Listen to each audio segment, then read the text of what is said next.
Volvemos nuevamente con todos ustedes compartiendo este tiempo de Más que Política, el debate político. Tema central, elecciones generales a la vuelta de la esquina. Bueno, pues nos quedan días, 28, el próximo domingo. ¿Qué va a pasar? Bueno, ¿que iremos a votar? Es un futurible, el futuro posible y un futurable, futuro probable, ¿no? Bueno, lo que va a pasar, yo no lo puedo decir porque, en fin, uno no es adivino, ¿no? Pero indudablemente aquí tienes que tirar de las encuestas, de las percepciones, ¿no? Y en fin, y de las situaciones. Pero a mí no me preocupa, ¿sabes?, quién va a salir, sino el programa y el proyecto. Estábamos hablando de temas importantes, es decir, cuáles son las bases de coincidencia común que tenemos nosotros que conseguir en todos los partidos políticos. Hay una que estabas hablando, las pensiones. Las pensiones tienen que salvaguardarse, no que desaparezcan, tienen que salvaguardarse a través del famoso Pacto de Toledo. Y entonces hay que conseguir ver cómo se mantienen, ¿no? Tenemos un problema que es la demografía, ¿no?, donde estamos perdiendo, ¿no?, activos, y entonces eso habrá que solucionarlo en un futuro, ¿no?, bien con la inmigración, bien con un aumento de la natalidad, en fin. Pero la pensión tenemos que solucionarlo. Las pensiones tienen que ser, desde mi punto de vista, públicas, sin perjuicio de que alguien pueda hacer un ahorro en la privada, pero en principio pública, y se tiene que plantear si hay que tirar de impuestos o con las mismas cotizaciones, pero eso es en un gran consenso salvaguardar el estado de bienestar social, que tengamos la sanidad gratuita, pública para todos, y tenemos que salvaguardarla con una política económica sostenible y eficaz. Y es aquí donde tenemos que entrar. Yo soy partidario, y queda pendiente, de una reforma de la administración pública, de tal manera que tenemos que hacer un adelgazamiento de esa administración donde se va una gran parte del dinero a enchufismos y clientelismo político. Eso hay que acabar para que ese dinero, y también lo vinculados a la corrupción, porque todo esto conduce después a mecanismos de corrupción, vayan a ir al saco de los asuntos sociales, al saco del desempleo, al saco de la sanidad, al saco de las pensiones. Y entonces ese control es fundamental. Y una reflexión que yo quiero hacer aquí es que los partidos políticos, que tienen un peso enorme, se debería ir a un aspecto de partidos políticos que ya están en la Unión Europea, que son el famoso call-out party, los partidos volcados a la cena electoral, y menos de simpatizantes, menos de afiliados que viven parasitariamente del partido y de las subvenciones públicas. Yo creo que ahí tiene que haber un recorte importante, porque si tú vas a estar en política para estar X años beneficiándote de la política, ¿no?, metiendo a tus amigos, creando esas estructuras de clientelismo, eso es malo para el sistema. Máximo ahora, cuando la clase media está siendo torpedeada por la crisis económica y donde hay una polarización entre muy ricos, pobres, gente en vulnerabilidad, gente que no tiene un duro, sobre todo autónomos que se ven que no pueden pagar sus cotizaciones a la seguridad social, los trabajadores de la empresa privada súper explotados muchas veces, y que con la espada de Damocles del despido, frente a una gente que está parasitariamente situada en puestos públicos, cobrando un dinero importante, enchufando a gente, y eso realmente pervierte el sistema. Y por lo tanto tenemos estas historias que corregir, esa revolución en las administraciones públicas. Yo esto que estoy diciendo me parece que es dificilísimo, porque no va a suceder, o no va a ser tan fácil suceder, pero es así. Pero esto algún día va a estallar, porque la gente lo hemos hablado, la gente que vota a partidos, por ejemplo, ¿no?, como puede ser Vox, etcétera, diciendo, oye, este tipo de situaciones se tiene que acabar. O sea, te vienen con planteamientos de este tipo. Entonces, esto es un tema de reflexión importantísimo. Si queremos salvar el estado democrático y de bienestar social, y yo soy un defensor a ultranza del Estado social y democrático de derecho, el welfare state, ese Estado de bienestar social que costó 2 guerras mundiales, para tener contra que la gente esté protegida ante esas contingencias de infortunio. Yo soy un partidario de eso, es decir, oye, si estás enfermo, te tienen que cubrir esa enfermedad, no dejarte tirado ahí como en otros países, ¿no? Por eso estamos en un sistema muy avanzado y tenemos que protegerlo por todos los medios posibles. Pero para protegerlo es un tema no de improvisaciones, sino de realidad, y una realidad económica dura.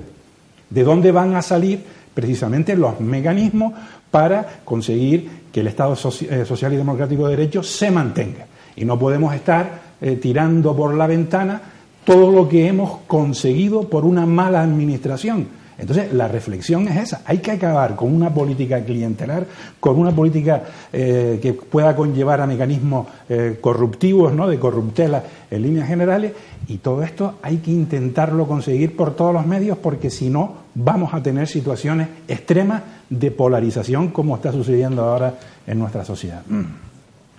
Don Blas. Yo no sé si... Yo he seguido poco, la verdad, los debates políticos a nivel general, los mítines y demás. Pero me gustaría saber si en ellos, o en gran medida, se habla de proyectos, del futuro de España, de lo que vamos a intentar conseguir todo, y sobre todo de las grandes mentiras. Como tú decías antes, hay gente que te dice la mentira, pero además sabe perfectamente que eso no lo va a cumplir, vamos, ni de coña. Esos números, esos datos no se van a dar nunca, y por lo tanto ellos ya parten de la base de que eso no se va a conseguir. Hay algunos incluso que hacen promesas a sabiendas de que como no van a conseguir la mayoría y van a necesitar un pacto, la justificación final será, hombre, si yo hubiese tenido la mayoría absoluta, por supuesto que yo hubiese hecho todo lo que he puesto en el programa. Como no la he tenido, me he tenido que supeditar. Por eso yo, entre otras cosas, de lo que soy partidario es partido ganador y partido que está en el gobierno, hace su presupuesto. Y con ese presupuesto hay que tirar. Y después usted no puede argumentar, cuando llegue al final de la legislatura, es que no me dejaron, ¿no? Que haga su presupuesto en la condición que quiera. Luego se sigue los 4 años con las diferentes mociones, con la actividad parlamentaria que tenga que existir, o municipal, pero no puede argumentarse el tema de... tenemos un caso clarísimo, la cuota vasca. La cuota vasca, que nos quejamos de la cuota vasca. Bueno, pues la cuota vasca, con los números que hay ahora mismo, es posible que se vuelva a dar en esta próxima legislatura, si los números van como van. O sea, ya sabemos, aunque hemos visto en estas últimas elecciones los batacazos que se dan con las encuestas, que vamos, no las cogen ni por el forro. Acuérdense de Andalucía, que le daban entre 0 y 3 a Vox, y al final sacó, creo que fueron 12, ¿no? 12, ¿no? Ahí, miren que hay diferencia. Y lo hemos dicho nosotros aquí, si esa gente, a lo mejor que no cobran, los que están haciendo las encuestas, ¿no? Porque por la forma que les salen los números. Entonces, ya se están haciendo claramente manifestaciones y llevándose temas que todo el mundo sabe que eso no se puede dar. Por ejemplo, la renta básica. ¿Pero quién paga esa renta básica? Si hay gente que todos conocemos, que con 400 euros lo llamas a trabajar y te dice que no, que prefieren seguir cobrando 400, ¿le vas a poner 900 ahora? ¿Y eso quién lo paga al final? Lo que estaba diciendo Fernando de las pensiones. Las pensiones habrá que buscar, desde luego, va en caída libre. Ya se han fundido lo que quedaba en el fondo de reserva. Ahora tendrán que ir a lo que tú comentabas. ¿Qué impuesto ponemos para poder seguir manteniéndolas? Pero no se olviden que los impuestos se le ponen a los que trabajan. A los que no trabajan no se le van a poner ninguno. A los que no cotizan, a los que estén en unas condiciones menores, esa gente al final no va a poder pagar esos impuestos. ¿A quién se los vas a cobrar? ¿Grandes empresas? Al final lo vamos a pagar nosotros. El tema del bienestar. No cabe la menor duda. Ha habido un derroche en sanitario espectacular. No tenemos sino que ir en nuestras propias casas, cuando vemos la cajita donde tenemos la medicina, ¿no? Como está borrado, ¿no? Y los mayores no digamos nada. Se regala medicina y eso al final lo tenemos que pagar entre todos. Entonces, hay cosas en las que tenemos que ser un poquito más estrictos. Yo me acuerdo hace unos años, cuando empezó todo esto del tema de los recortes, que se decía que en el gobierno de Canarias no se le exigía a los extranjeros que utilizaban nuestros servicios públicos, no se le exigía a su país de origen los gastos que han tenido aquí sanitarios, porque el programa informático que teníamos no estaba adaptado para cobrar en el exterior. O sea, no estaba preparado el sistema para cobrarle a los países que nos mandaban sus turistas. Coño, que hay que ser... O sea, y no pasó nada con el informático. No pasó nada con el tío que hizo el programa, con el que llevaba esa área. ¿Cuántos millones se pudieron ir por ahí? Entonces, quizás no consista, en algunos casos, en cobrar más. Quizás consista en manejar mejor los recursos. Yo lo he dicho alguna vez aquí. Cuando pides hora en el médico, cuando pides hora te da hora para pasado mañana. Pero si tú pasado mañana estás bien, tú no vas al médico. Pero esa hora está reservada. Si alguien llama después de ti, que a lo mejor está peor que tú, le van a decir para pasado mañana, no para mañana. Pudiendo ir mañana si tú hubieras renunciado a tu hora. Habrá que de alguna manera ver por qué la gente no va al médico. Los especialistas. Cuando un especialista te da, no te da para pasado mañana, te da para dentro de 3 meses. ¿Tú qué haces con tu hijo de aquí a 3 meses? Llevas a un sitio particular, pero desde luego no vas a llamar después a la Seguridad Social para que anule tu hora. Y verás como hay muchísimos especialistas, yo lo he visto en vecindario, como en media hora, 45 minutos, y han terminado. Y han terminado su trabajo. La gente, van los que van, los que menos tienen, que no han podido pagar su médico particular. Entonces consiste no en poner más dinero, consiste en gestionar un poquito mejor. Yo la pregunta era qué va a pasar el domingo, ¿no? Yo coincido con él. No podemos decidir porque esto está abierto, está bastante abierto. Hay indicios de que pueden ir por un lado, pueden ir por el otro, pero yo lo tengo claro, ¿eh? El domingo va a haber una decisión, desde mi punto de vista, muy importante. Los españoles tenemos que votar, tenemos que decidir entre una España de derechas o una España de derechos. Es mi punto de vista. Antes estamos hablando de que los debates, la gente lo que tiene que es poner su programa tranquilamente, sin ni más ni menos. Y luego que sea realista. Yo apunté aquí antes Portugal, ya lo dije la última vez. Portugal, que era la hermana pobre de todo esto, junto con Grecia, ha ido saliendo, ha ido pagando su deuda y hoy está en una situación con problemas, muchos problemas, pero una situación bien, mejor que España. ¿Cómo ganó Antonio, no me acuerdo el apellido del presidente de Portugal? Yéndose a la calle puerta a puerta y no diciéndole a la gente, te voy a poner un parque donde todos vean. No, digo, no te lo puedo hacer, no hay dinero. Tenemos esto y esto lo vamos a tratar de redistribuir, y lo ha hecho. ¿Hay algún partido parecido parecido? Porque yo entiendo que Podemos no es un partido, una como les dicen ahí, una confluencia que después en un momento determinado se rompe, se raque, cada uno tira por su lado, y eso para mí no es de fiar, ¿no? Yo sé que a lo mejor los partidos suelen ser monolíticos, pero a veces hace falta que haya un proyecto y el que va a cumplir con ese proyecto. Estamos hablando de las pensiones.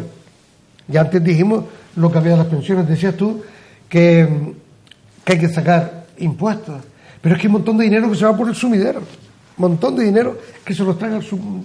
O sea, pero yo cuando leo eso, en mi cabeza no cabe tantos miles de millones con lo que está pasando. Pasó con la Catedral de Notre Dame, que es un disgusto tremendo, porque aparte de lo que es las 4 piedras, es un edificio emblemático de lo que significaba para España y para el mundo. Es, creo que el edificio más visitado del mundo. En 3 días aparecieron de golpe y porrazo 900 millones de euros para reparar. Y claro, en las redes sociales te ponen al lado un niño bebiendo agua en un charco y un buitre esperando en África. Importa más la Catedral de Notre Dame que la vida, no de uno, que sí que ya es bastante, de miles, millones de personas que no tienen que comer.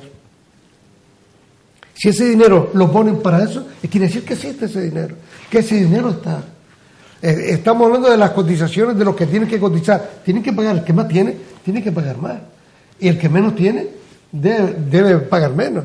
Yo estaba leyendo esta tarde el tema del niño que sacaron, el niño de 10 años en Andalucía, que debe 60.000 euros a Hacienda. Claro, tú lees después la letra menuda y una cosa no es como es. Es que tú me lo podrás corregir, y bueno, yo lo he pasado últimamente, tú tienes que aceptar la herencia. O renunciar. O renunciar a ella. Pero si no renuncia, quiere decir que acepta. Entonces llega un momento porque la herencia del chico son 295.000 euros, 300.000 euros. Y tú tienes que pagar conforme a lo que tienes. Entonces, eran 31.000 euros. Su madre, arregló la parte suya, pero no arregló lo del niño. Sí, la madre pagó los 20.000 euros que le pedía, pero no arregló lo del niño. Y se ha ido disparando en intereses. Ahora creo que van a llegar a un acuerdo para condonar la deuda del niño. Pero a veces se vende como una gran injusticia. Hombre, evidentemente yo no voy a pagar nunca 31.000 euros porque no heredo 300.000 euros. O la que tiene que pagar 5 millones de euros. Es que mi padre me dejó un hotel que vale 200 millones de euros. Coño, pues en algún sitio tiene que estar la solución. O sea, han quitado el impuesto de sucesiones a los más ricos. Porque el que, como yo, entiendo los que estamos aquí, que tenemos las propiedades y podemos pagar 3, 2, 4, 5.000 euros. ¿Y por qué tengo que pagar 3, 2, 4, 5.000 euros de algo que es de mi padre? ¿Que me va a dar mi padre a mí? Pues paga las deudas de tu padre. Pero es que no se la Pero paga las deudas de tu padre. Pero si no hay deuda, vamos a ver, mi padre fallece y me deja la vivienda de mi padre, ¿por qué tengo que pagar? Pero no vas a pagarte, ya. Vamos a ver, ese impuesto de sucesión, otra cosa es que yo vaya a vender las propiedades de mi padre, por lo cual digo, vale, ahora sí te vas a enriquecer.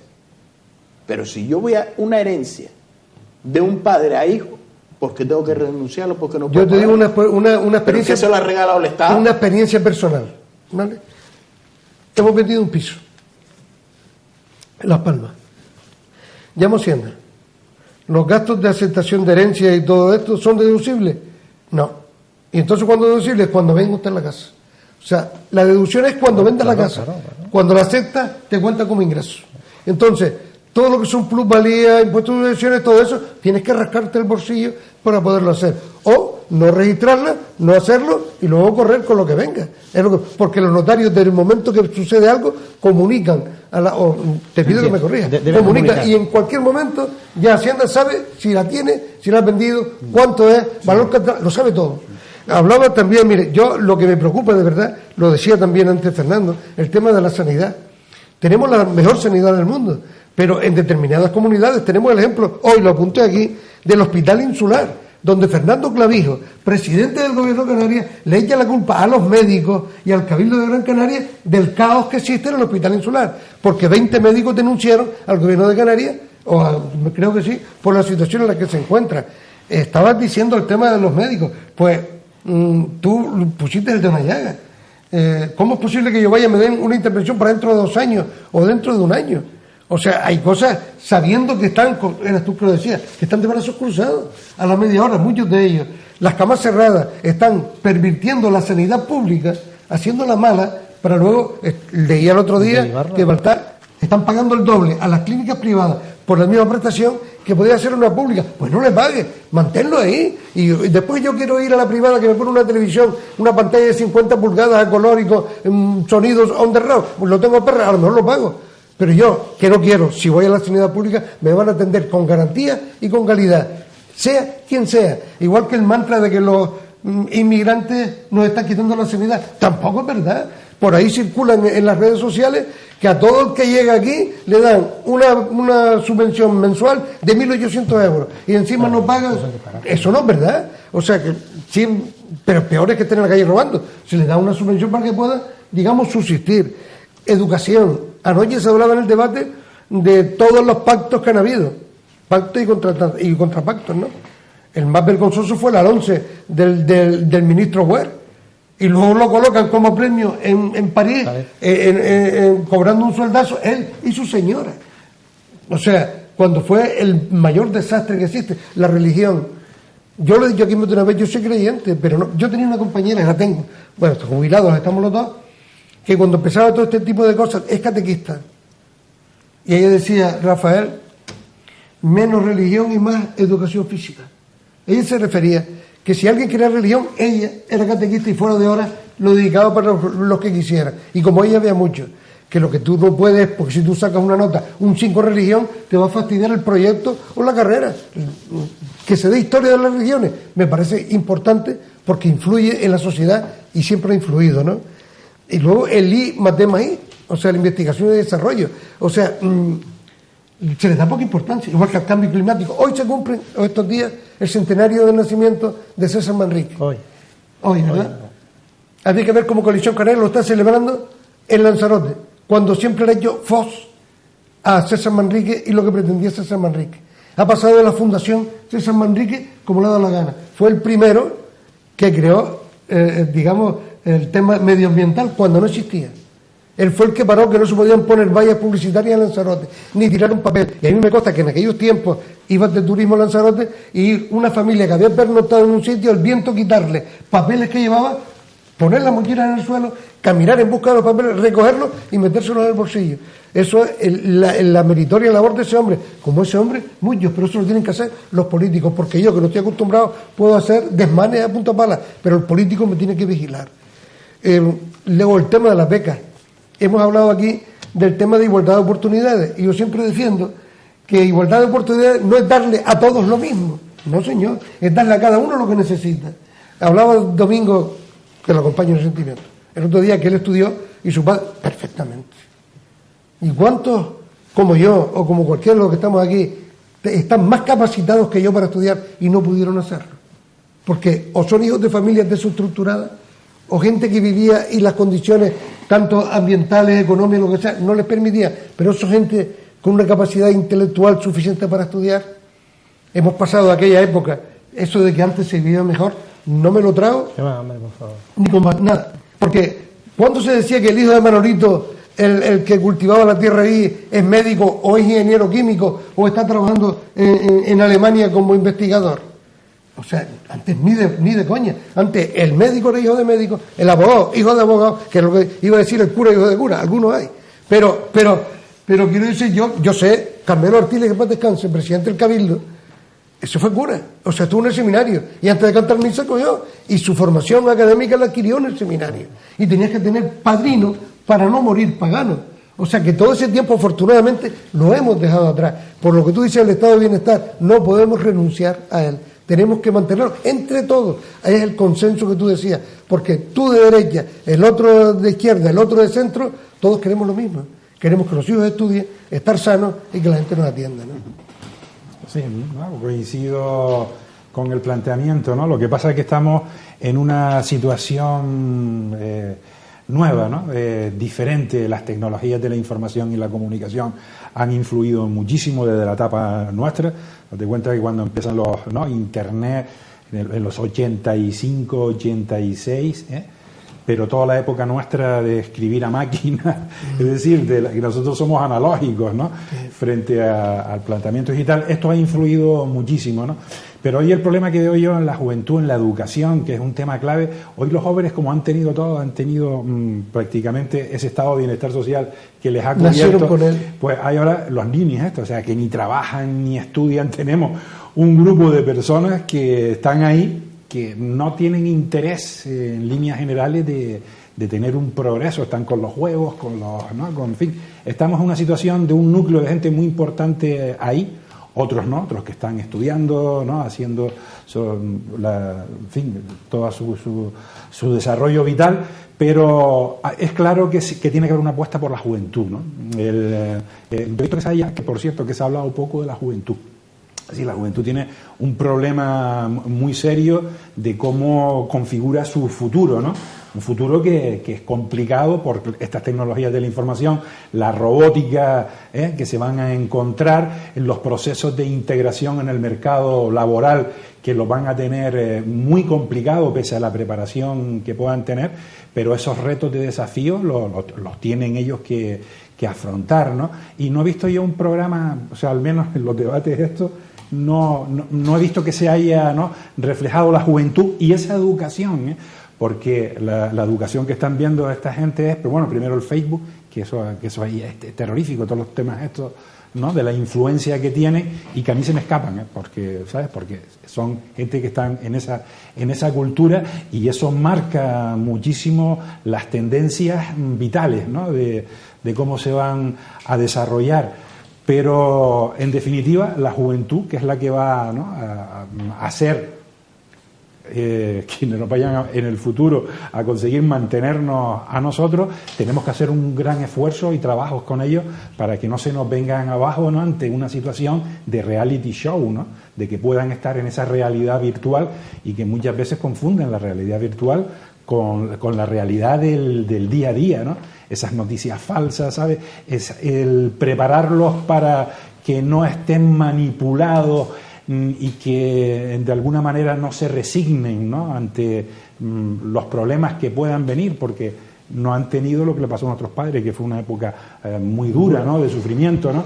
Sino tenemos que preparar a la juventud para fortalecerlo de cara a los retos del futuro, que van a ser unos retos del futuro muy complicados y muy inciertos, y muy inseguros, ¿no?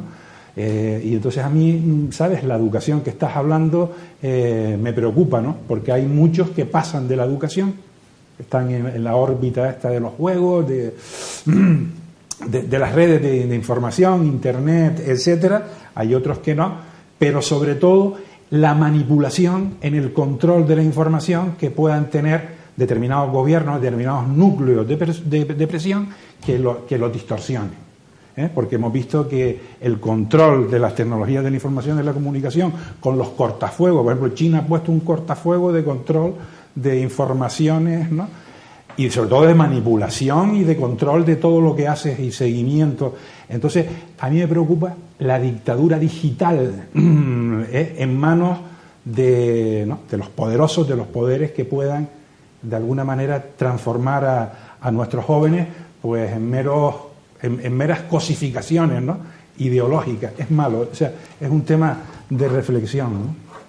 De cualquier manera, la juventud, como tú dices, no se le dedica tiempo, entiendo yo, porque entienden los políticos que ellos al final no van a votar. Aquí los que van a votar son los pensionistas que están a primera hora y padres de familia que tienen un futuro incierto y estarán ahí en esa línea. Yo pido para el viernes, ya que estamos todos y la pregunta iba por ahí, para el viernes, para el próximo domingo, las elecciones, que la gente tenga memoria. Tanto en este gobierno del Partido Socialista de estos 10-11 meses, como los anteriores que estuvo Rajoy, Nueva Canarias. Yo estoy aquí a título particular, pero procedo de esa formación. De hecho, es que incluso casi me incorporo tarde hoy, porque hoy era la presentación de Nueva Canarias en San Bartolomé, que llevamos un chico nuevo, Samuel se llama, Enrique, savia nueva, y esperemos que todo vaya bien. Pero yo quiero que se tenga en cuenta, porque a veces vamos por las líneas, por las siglas, ¿sabes? El porcentaje, la bolsa de votos que tiene el Partido Socialista lo tiene siempre ahí. Después no irán a votar, pero los tiene. Y la derecha exactamente igual. A veces has criticado tú, Rafael, coño, que es que la izquierda siempre se ha dividido. Ahora vamos a tener un poquito de suerte y los que se van a dividir es la derecha, porque ya vemos cómo va. Pero quiero que se recuerde logros que Nueva Canarias con un solo diputado ha podido obtener en estos 4 años. El 75% en la bonificación de los billetes aéreos a la península. El 75% primero en los viajes interinsulares. El 100% de bonificación en el transporte de mercancía entre islas y con la península. El 100% de bonificación. El impuesto al sol.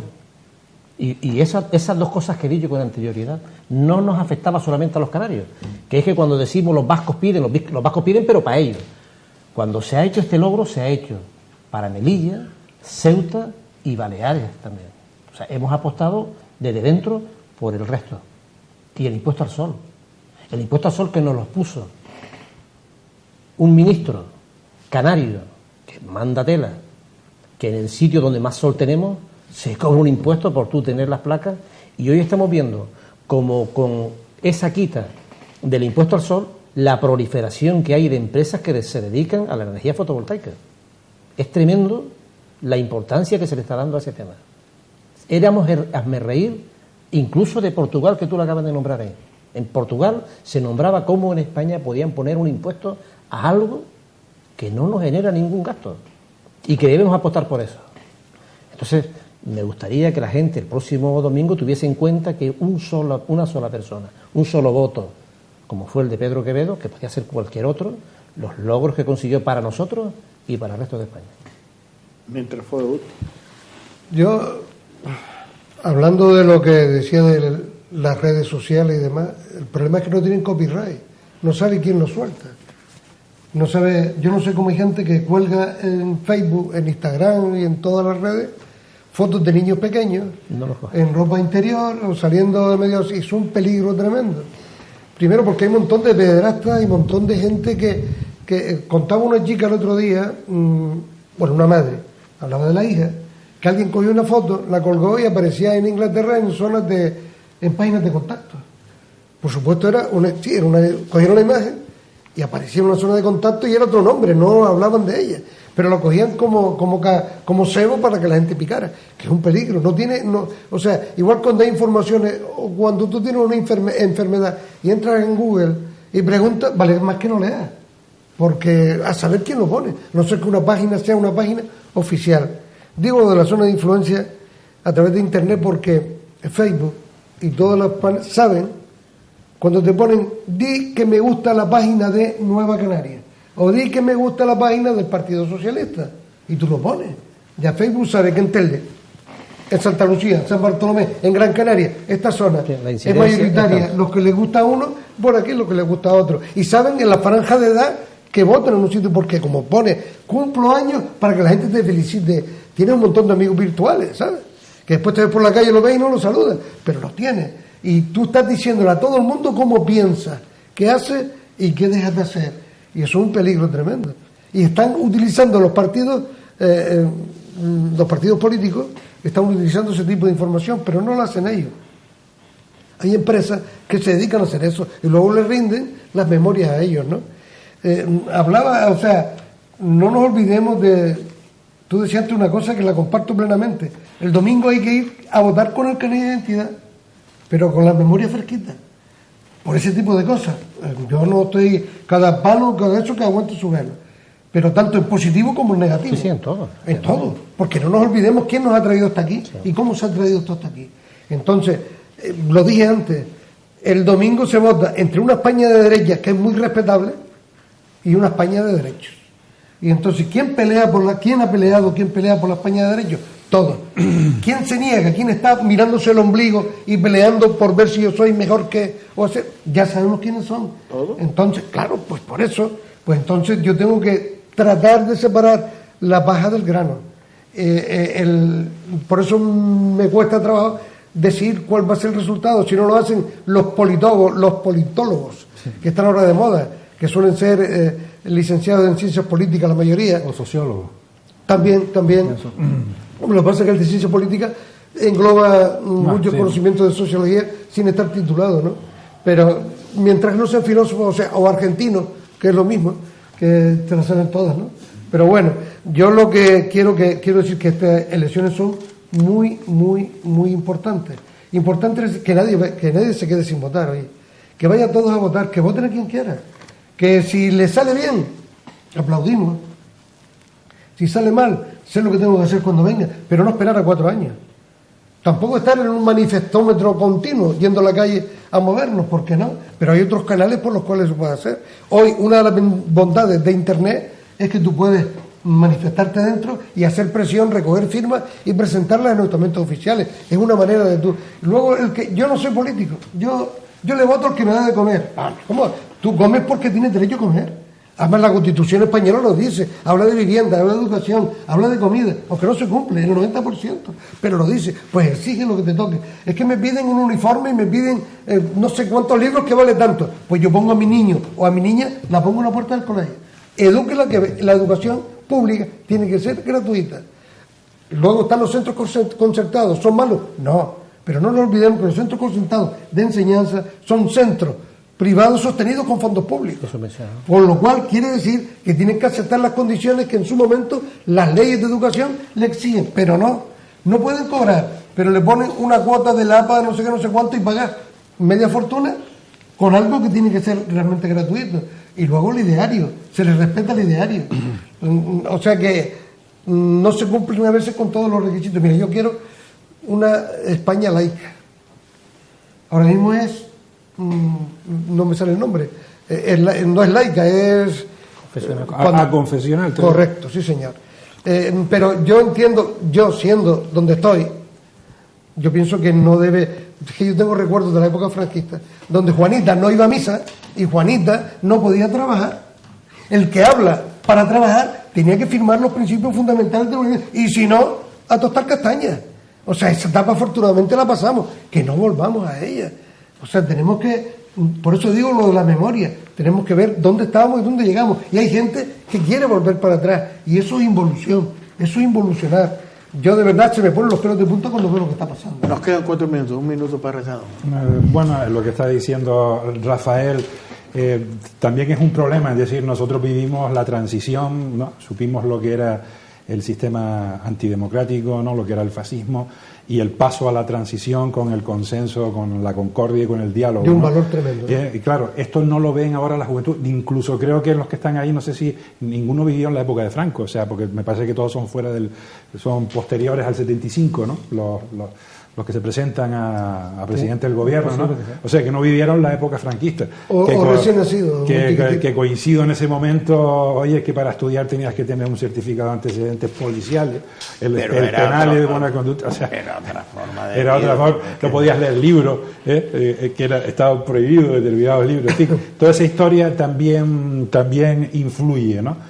Pero lo importante es saber es decir, había un autor que decía que a veces los votos se convierten en puñales que clavan los votantes a los políticos que habían incumplido sus programas, pero eso no se da en la realidad, porque es todo lo contrario, es decir, se olvida fácilmente y tú siempre vas a votar a los partidos que tú ya conoces y quieres, o sea, estás en esa situación. Blas Ramón. Tenemos la oportunidad el viernes de elegir, el domingo, perdón, otra vez, de elegir a los que en principio van a ser nuestros representantes. No nos debe valer esto para... Yo no voy porque siempre va a ser lo mismo, yo no voy porque al final van a coger lo que les dé la gana, yo no voy porque van a gobernar para ello. Este es el momento de decidir. Este es el momento de decidir. Una de las peores cosas que puede pasar en democracia es el índice tan alto de abstención que existe, que da la impresión de que no nos importa nada. Y así tenemos al final lo que tenemos. En las votaciones del domingo es como la huelga. Yo no voy porque me quedo, y lo que se consigue en una huelga con el sacrificio de una parte se beneficia del todo de la huelga. Pues pasa con las elecciones del domingo. Yo tengo claro quién voy a votar, pues debajo de mí sale de quien soy miembro, y yo voy a poner al Partido Socialista. Creo en Pedro Sánchez y creo que es el único partido que es capaz de frenar a las tres derechas, ¿no? Y entonces, que tienen que demostrar los demás en estos 4 años. Por tanto, yo les pido que, aunque no le voten al partido que yo represento, que vayan a votar, porque, como dice Blas, es importantísimo. Eso no me sirve, yo me quedo en casa, porque van a hacer lo mismo. Lo van a hacer lo mismo porque nosotros permitimos que lo hagan. Don Fernando Toribio, don Blas Ramón, don Rafael Díaz, gracias a los 3 por estar compartiendo este tiempo de debate, este tiempo de tertulia. A ustedes también 1.000.000 de gracias por estar una noche más compartiendo este tiempo de Más que Política, el debate político. Emplazarlos ustedes al próximo programa de Canal 4 TV en Más que Política, el debate, y decirle, por supuesto, que mañana abrimos en este periodo del mes de abril y mayo una nueva etapa y abrimos el amplio programación de esta casa en entrevistas. Mañana comenzaremos a abrir espacio más de entrevistas. A partir de las 9 de la noche compartiremos la información, por supuesto, dándole más espacio para poder llevarle a ustedes la máxima información. Mañana estaremos con ustedes en Más que Política, la entrevista para llevarle a ustedes la información. En este caso abriremos esa entrevista con el candidato de Ciudadanos por la provincia de Las Palmas, don Saúl Ramírez. Pero eso va a ser mañana en Más que Política. Gracias por estar compartiendo este tiempo de Canal 4 TV, este tiempo de Más que Política, el debate político.